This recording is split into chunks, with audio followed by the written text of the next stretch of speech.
सबका साहेब सबका सबका कौन साहेब किसका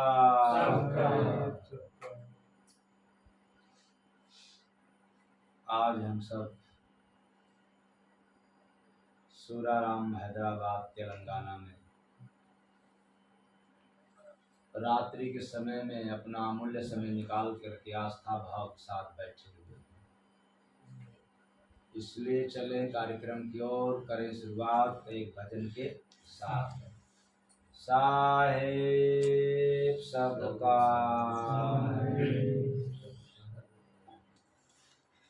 सेवा सत्संग भजन करो तुम, जुड़ जाओ गुरु नाम से। जय गुरु बंदे जी समझाते, निकल चलो कलिग्राम से। जय गुरु बंदे जी समझाते, निकल चलो कलिग्राम से। जय गुरु बंदे जी समझाते, माया मोह को त्यागो भाई, प्रीत करो मत चाम से। जय गुरु बंदे जी समझाते, निकल चलो कलिग्राम से। जय गुरु बंदे जी समझाते, निकल चलो कलिग्राम से। जय गुरु बंदे जी समझाते, सेवा सत्संग भजन जो करता, सेवा सत्संग भजन जो करता, वही जगत में हंस हो बनता। वही जगत में हंस बनता। गुरु चरण में लगन लगा लो, हंस बनो या राम से। जय गुरु बंदे जी समझाते, निकल चलो कलिग्राम से। जय गुरु बंदे जी समझाते, निकल चलो कलिग्राम से। जय गुरु बंदे जी समझाते, जीव गर्भ में अति दुख पाया, जीव गर्भ में अति दुख पाया। भजन का वादा करके आया, भजन का वादा करके आया। गुरु नर्तन दिया प्रभु ने तुझको, जानो निजी काम से। जय गुरु बंदे जी समझाते, निकल चलो कलिग्राम से। जय गुरु बंदे जी समझाते, निकल चलो कलिग्राम से। जय गुरु बंदे जी समझाते, गुरु नाम जो घट में भजता, गुरु नाम जो घट में भजता। देखा राम वही हो रमता, देखा राम वही हो रमता। गुरु कृपा जब करते भाई, मिलते रमता राम से। जय गुरु बंदे जी समझाते, निकल चलो कलिग्राम से। जय गुरु बंदे जी समझाते, निकल चलो कलिग्राम से। जय गुरु बंदे जी समझाते, नाता जिसने गुरु से जोड़ा, नाता जिसने गुरु से जोड़ा, उसका बंधन प्रभु ने छोड़ा। उसका बंधन प्रभु ने छोड़ा। विषय कामना हट जाएगा, नहीं फंसोगे दाम से। जय गुरु बंदे जी समझाते, निकल चलो कलिग्राम से। जय गुरु बंदे जी समझाते, निकल चलो कलिग्राम से। जय गुरु बंदे जी समझाते, जय गुरु बंदे श्वास में तेरे, जय गुरु बंदे श्वास में तेरे, बजता है धुन प्रभु का मेरे, बजता है धुन प्रभु का मेरे। सुन के चलो देश में अपने, देखो साधन धाम से, जय गुरु बंदे जी समझाते, निकल चलो कलिग्राम से। जय गुरु बंदे जी समझाते, निकल चलो कलिग्राम से, जय गुरु बंदे जी समझाते। सेवा सत्संग भजन करो तुम, जुड़ जाओ गुरु नाम से, जय गुरु बंदे जी समझाते, निकल चलो कलिग्राम से। जय गुरु बंदे जी समझाते, निकल चलो कलिग्राम से, जय गुरु बंदे जी समझाते। साहेब सबका, साहेब सबका। तो चिड़िया का जो शब्द आता है धर्म अध्यात्म में, वो पक्षी का, और यह जीव पक्षी के समान है। वो कर्मों के अनुसार कहीं से आई, शरीर में चला गया, और जब यहाँ से जाता है तो कर्म की गठरी लाद करके जाता है, फिर कहाँ जाना है। तो आने और जाने का सिलसिला शरीर को नहीं है, ये जीव को है। और ये जब जब आता है, जब जब यहाँ से जाता है, इसको अपार कष्ट मिलता है। किसको? जीव को। आंख कान मुंह को नहीं। मान लिया जाए कि कोई घटना आंख से देखा, क्या आंख को तकलीफ होगा? नहीं होगा। कान से सुना तो क्या कान को तकलीफ होगा? नहीं होगा। क्यों? जीव निकल जाए, कान सुन ले, आंख देख ले, कुछ नहीं कर पाएगा। यहाँ सब कुछ करने वाला कौन है? जीव है। इसलिए ऐ जीव, तू संसार में केवल खाना कमाना के चक्कर में फंस गया। इन्हीं से रिश्ता जोड़ लिया, बेटा बेटी कुटुंब कबीला से। अब जरा एक काम और कर लो। वो क्या?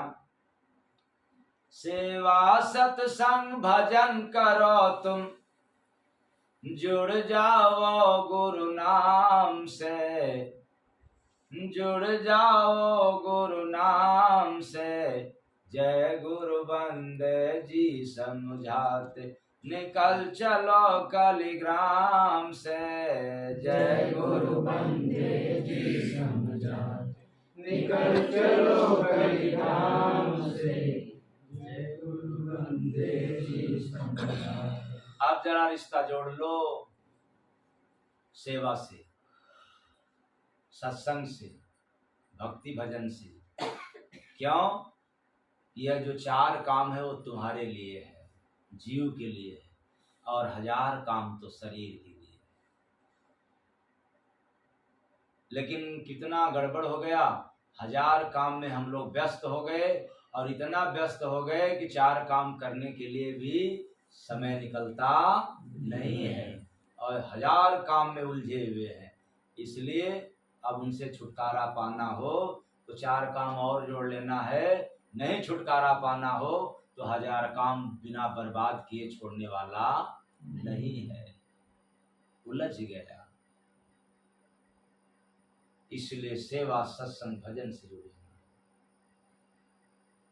इसका मतलब ये नहीं है कि हम सब काम धाम बंद करके जुड़ेंगे। नहीं, काम तो करना ही पड़ेगा, क्योंकि काम नहीं भी करेंगे तो काम चोर कहलाएंगे, चोरों में गिनती आएगी। और इतना भी काम नहीं करना है हरि का नाम न ले पाए। जो काम हरि का नाम न लेने दे या समय न निकाले, वह काम काम नहीं है, वही काम निकाम है। इसलिए ऐसे काम करने वाले व्यक्ति अपने ही घर में, अपने ही परिवार में अंत में निकाम साबित हो जाते हैं। जैसे आज के बुढ़ा और बुढ़िया, बुढ़े और बुढ़िया लोगों को क्या कहते हैं लोग, अब तो ये क्या हो गए, ऐसे ही बारी आएगी बिना काम का, जवानी भर काम किया लेकिन हरि का नाम नहीं लिया, इसलिए बेकार साबित हो जाओगे। और काम करता रहा, हरि का नाम भी लेता रहा, तो फिर बुढ़ापा में भी कोई निकाम कहने वाला नहीं मिलेगा। तो आपको निकाम बनना हो तो कोई बात नहीं है, मत जुड़ना, और अच्छे बना रहना हो बुढ़ोती में भी बुढ़ापे में भी, तो थोड़ा सत्संग सुन लिया करना, हरि का नाम किसी संत महापुरुष के मुख से ले करके याद भी कर लिया करना। हाँ, अपने मन से अगर कहोगे राम राम राम राम, तो अपने मन से तो भगवान राम भी नहीं गए, कहाँ, वन में, तो आपका कैसे काम चलेगा अपने मन से। किसी न किसी तत्वदर्शी महापुरुष के शरण में जाकर के उस प्रभु उस परमात्मा का नाम पा करके याद करना पड़ेगा। नहीं करेंगे तो काम है आपको बर्बाद कर देगा। वैसे जैसे न जाने कितने लोग काम करते करते चले गए, और अब तो नंबर किसका आया, अब के जो कर रहे हैं उनका भी नंबर आ रहा है। लेकिन देखने में आया कि जितने शरीर को ही सत्य मान करके, शरीर को ही असली समझ करके हम काम करते हैं, धोखा इसी जगह मिलती है। इसलिए तो कह रहा हूं कि जय गुरु बंदे जी समझाते। ये पढ़े लिखों को समझाना पड़ता है, मूर्खों को नहीं। ये जितने पढ़े लिखे हैं यही फंसे हुए हैं। जय गुरु बंदे जी समझाते, निकल चलो कलिग्राम से, जय गुरु बंदे जी समझाते, निकल चलो कलिग्राम से।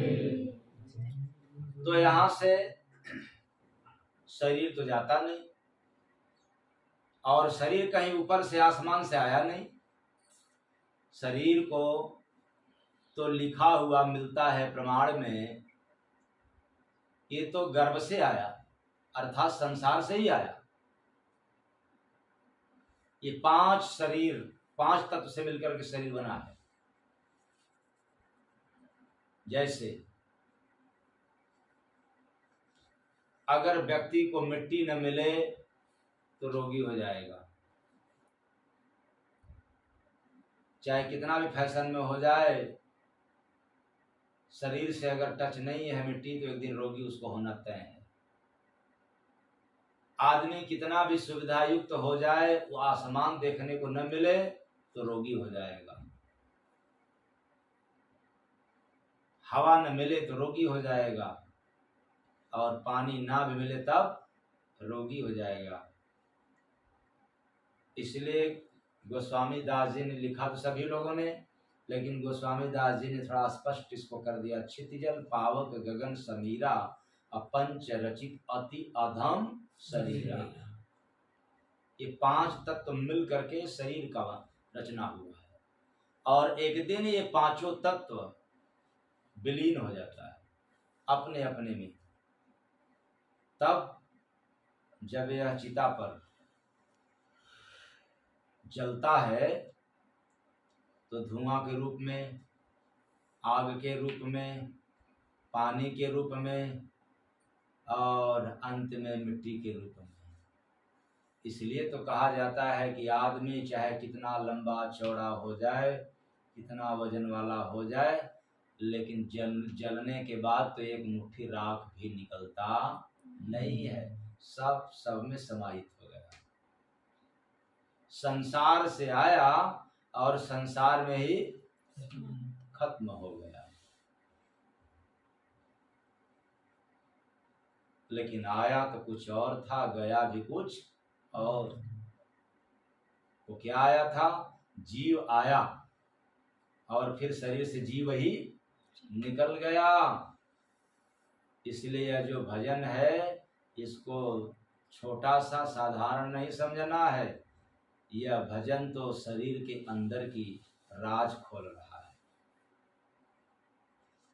कि है जीव, तू काल माया के बंधन में आकर के बंध गए हो, तेरे मेरे के चक्कर में, इतना मेरा इतना तेरा, और भूल गया क्या कि जय गुरु बंदे जी समझाते, निकल चलो कालीग्राम से, जय गुरु बंदे जी समझाते, निकल चलो कलिग्राम से। अरे सोचो तुम्हारे साथ क्या जाता, तुम्हारे साथ तो शरीर भी नहीं जाता। विधि का कैसी सुंदर व्यवस्था है कि जिंदगी भर हम लोग प्रॉपर्टी को संचित करते हैं, लेकिन मरने के बाद रत्ती मात्र भी नहीं लेकर के जा सकते। बिना संतरी बिना मंत्री का इतना बेजोड़ व्यवस्था है कि आप चोरी भी नहीं कर सकते। फिर भी हम लोग काल माया के देश में आकर के यह जीव फंस गया। तो मुक्त कैसे होगा? एक नियम पर। वो क्या? माटी चुन चुन महल बनाया, और लोग कहें घर मेरा, ना घर तेरा ना घर मेरा, यह तो चिड़िया रैन बसेरा। यहाँ से गए, जाने के बाद भी आज वो अमर है। बड़ा सिंपल सूत्र है,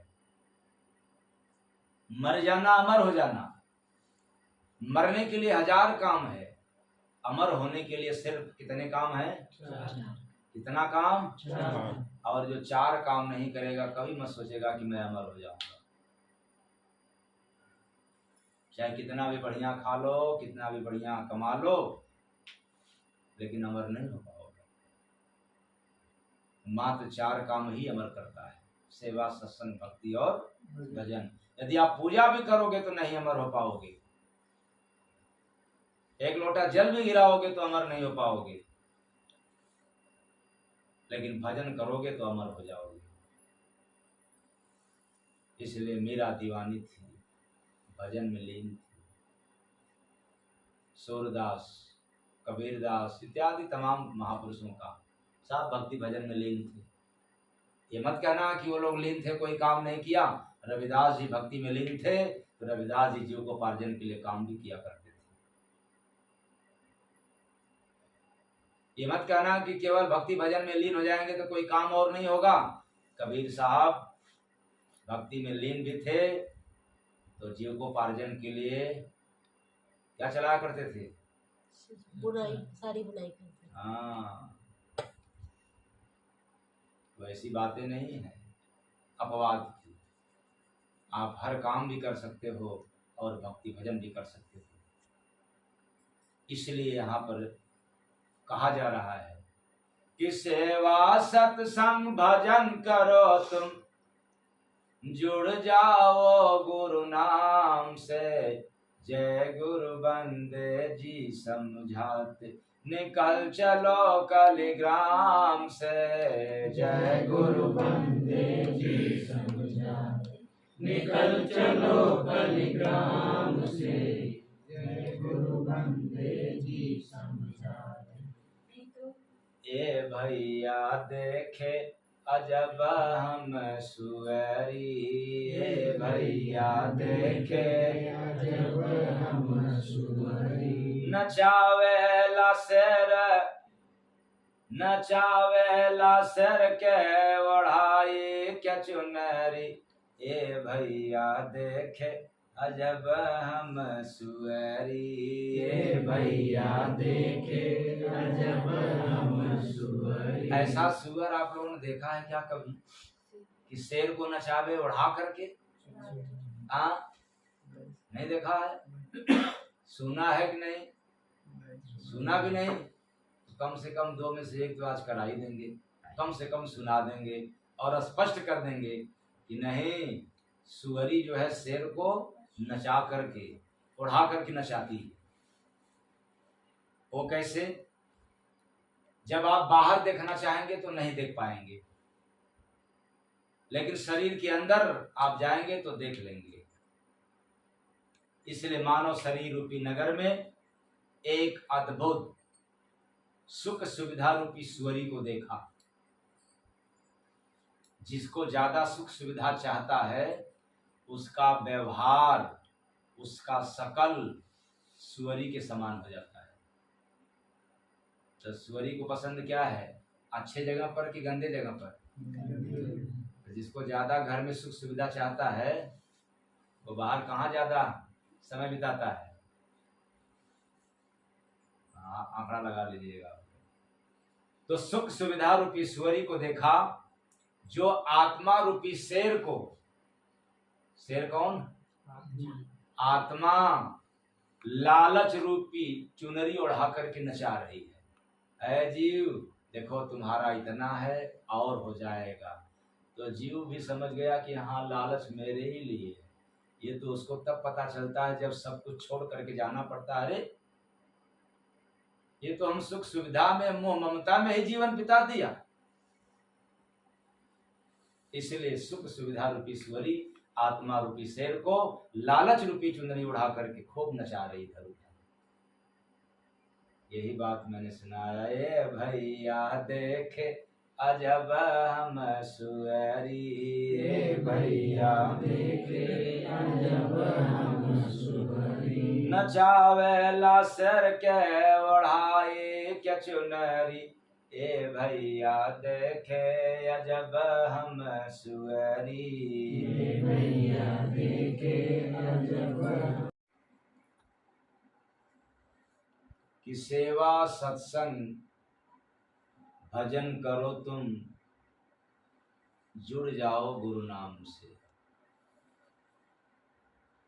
जय गुरु बंदे जी समझाते निकल चलो कली ग्राम से। इसका मतलब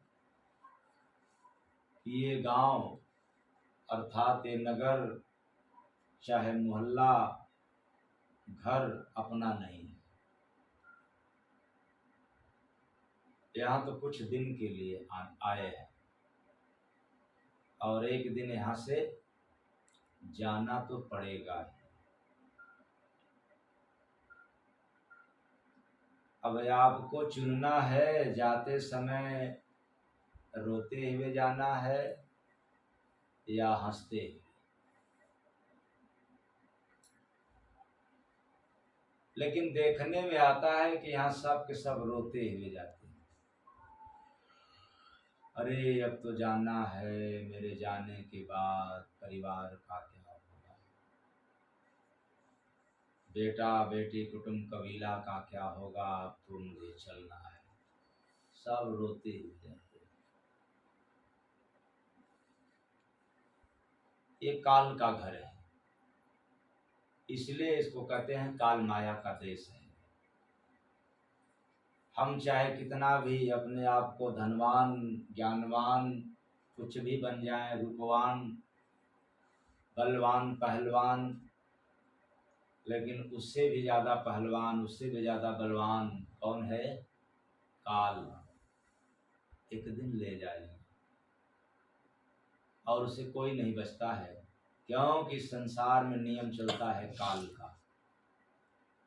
किसका नियम चलता है? काल का नियम चलता है। तो काल का नियम क्या है? झूठ बोलना। आप लोग नहीं बोलते हैं, अगर बोल रहे हैं तो काल का नियम, काल के नियम का पालन कर रहे हैं। बेईमानी करना, निंदा चुगलाई करना, बुराई करना, एक इसका नियम है काल का। जितना गलत काम है सब काल का है और यहाँ सबका काम अलग अलग है। स्कूल का काम अलग है, तो ऑफिस का काम अलग है, घर का काम अलग है और यहाँ तक देखने मिलता है कि घर एक हो, रहने वाले कई हों, फिर भी उनका भी काम अलग अलग है। और गहराई में चला जाए तो एक घर में अगर कई सदस्य हैं तो कई भगवान की पूजा भी अलग अलग करते हैं। कोई दुर्गा की पूजा करेगा तो कोई शंकर की करेगा, कोई विष्णु भगवान को पसंद करेगा तो कोई गांव के डीहे को पसंद करेगा, तो किसी को माँ काली ही पसंद है, किसी को हनुमान जी पसंद है, और देवियों को तो 7.5 शनि भगवान बहुत पसंद है पूजा करना। सबका अलग अलग,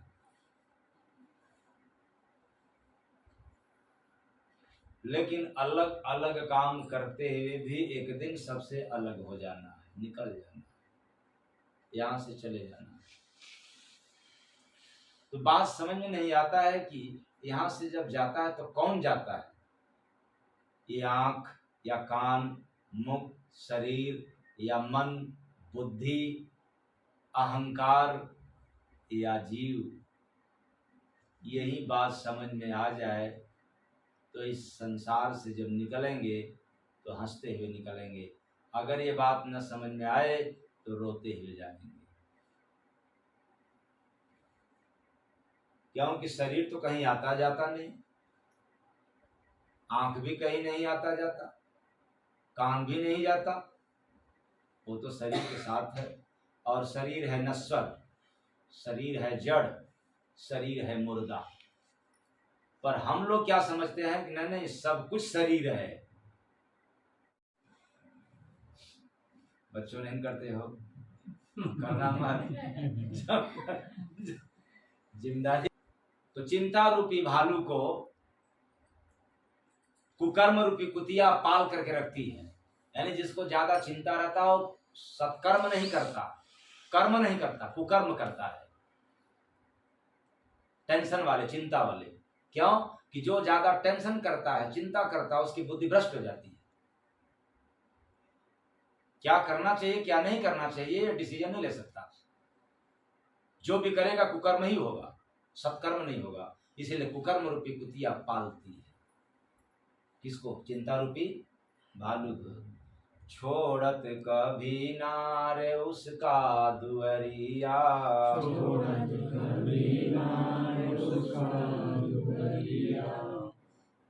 चिंता रूपी भालू का इतना वफादार हो जाता है कि इसका द्वार कभी भी छोड़ने को तैयार नहीं होता है, बार बार चिंता ही करता है। चिंता करने वाले कहते हैं क्या करूं, हो ही जाता है, उसका द्वार छोड़ता नहीं है, बड़ा संबंध उससे मधुर हो जाता है। तो सियरवा बगावत उसी कार्य ठुमरी, ये भैया देखे अजब हम सुअरी, भैया देखे अजब हम सुअरी। सियरवा मतलब सियार गाता है, ठुमरी तो सियार कौन है, निंदा रूपी सियार। जितने बेचारे निंदा करने वाले होते हैं निंदक न, उनका भी शकल जो है, उनका भी व्यवहार, दोनों शकल भी यानी आचरण और शकल सियार जैसा हो जाता है। अवगुण रूपी धुन गाता रहता है हमेशा, क्योंकि निंदकों को अच्छाई पसंद नहीं है। कितनी बुराई है आपके अंदर वही तो करते हैं, उसी के बारे में गाते हैं, इसलिए बड़े खतरनाक होते हैं। कुकुरा के लागल बागुत बिमरिया, कुकुरा के लागल बागुत बिमरिया। ये लालसा रूपी गुप्त बीमारी है, क्योंकि लालसा, लालच और लालसा दोनों अंतर है, बड़ा अंदर अंदर तक गुप्त है बीमारी, पता भी न चले, लेकिन हमें खूब धन चाहिए, माला माल होना है, पर व्यक्त नहीं करेंगे।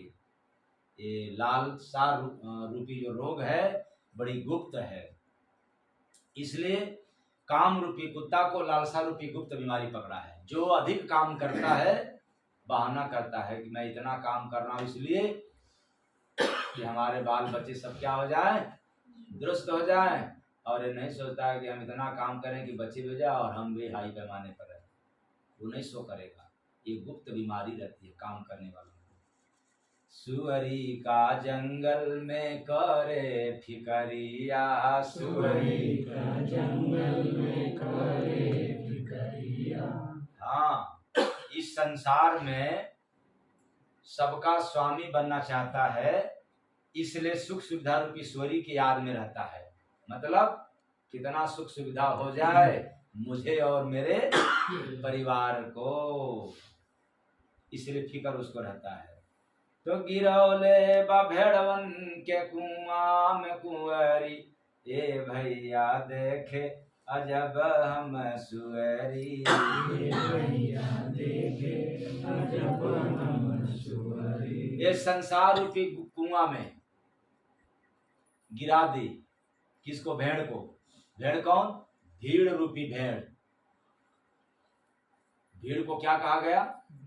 भेड़, यानी समाज को भेड़ रूपी, भेड़ों को कुविचार रूपी कुंवरी मिल गई और संसार रूपी कुआं में गिरा देती है।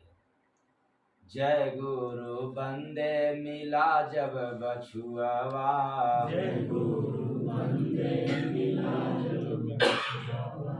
जनाया रे हंसा को सुअरी बझौआ।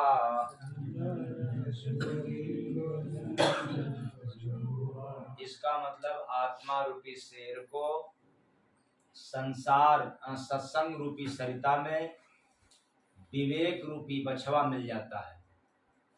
मतलब यह हुआ कि जब हम लोग सत्संग सुनते हैं तो सत्संग से ज्ञान नहीं बढ़ता, सत्संग से विवेक होता है। क्या होता है? तो फिर विवेक और ज्ञान में अंतर क्या है? ज्ञान कचड़ा है, ज्ञान बौना है विवेक के सामने, चाहे किसी भी क्षेत्र का हो।